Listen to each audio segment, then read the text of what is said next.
সামাজিক যোগাযোগ মাধ্যমের আলোচিত মুখ রুবায়েত ফাতেমা তনি। রাজধানীতে কয়েকটি শোরুম আছে তার। অনলাইনেও বিক্রি করেন পোশাক এবং কসমেটিক্স। তবে এবার আলোচনায় আসলেন প্রতারণার অভিযোগে।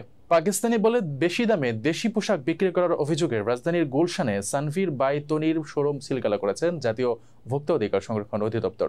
সোমবার গুলশান শুটিং ক্লাব এলাকায় পুলিশ প্লাজা মার্কেটে বিশেষ অভিযান পরিচালনা করেন প্রতিষ্ঠানটি বন্ধ করা হয়।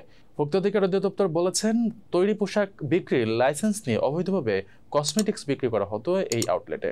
অভিযান পরিচালনাকারী ভোক্তা অধিদপ্তরের সহকারী পরিচালক আব্দুল জব্বার মণ্ডল বলেন, প্রতারণা বিষয়ে অভিযোগ এলে তাদের শুনানির জন্য নোটিশ করা হয়েছে।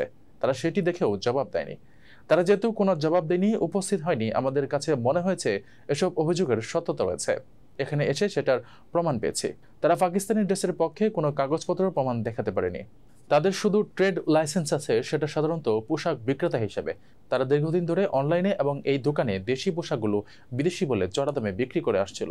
তিনি আরও বলেন, আমরা তাদের শোরুম বন্ধ করে দিয়েছি। এখন তারা কাগজপত্র নিয়ে ভোক্তা অধিকার সংরক্ষণ অধিদপ্তরে হাজির হয়ে প্রমাণ দেবে।